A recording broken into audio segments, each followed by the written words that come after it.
There was a young prince that had been given a crown by his father's father. And one day the young prince was angry, and he left his family.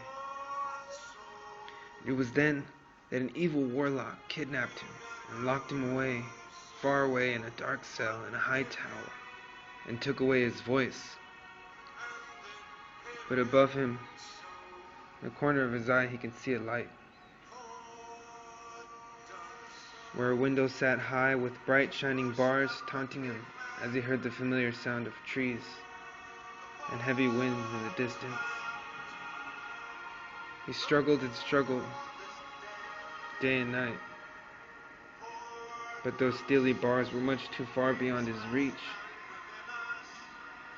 Decades later, the young prince grew old and became just tall enough to reach those bars that taunted him all those years as a helpless child. When the old and fragile prince staggered towards once shiny bars and the calamitous sound of rain just beyond the tower walls, he put his hands on the bars and peered out and saw that the place he once knew was gone, and his people and his family were suffering.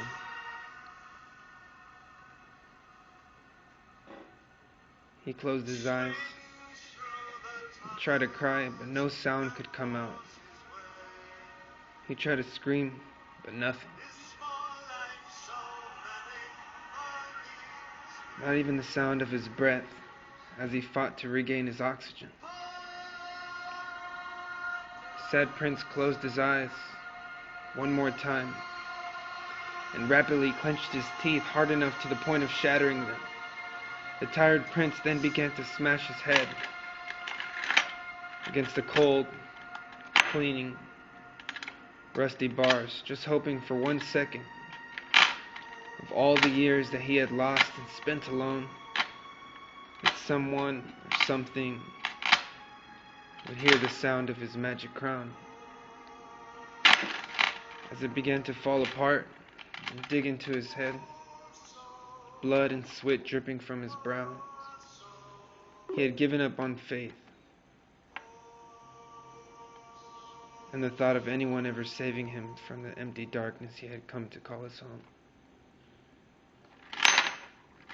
And in that moment of frustration, defeat, and despair, the crown made the most beautiful noise, the most beautiful sound that the world had ever heard. You can hear it for miles and miles across the coldest corners of his world. And this sound was so beautiful that the people began to cry and reach out to grab the air in foolish hopes that the sound would take them away with it and to a far, unknown place free of pain and anguish. They never found the prince, and he never got out of that cell. But that sound filled everything up with beauty.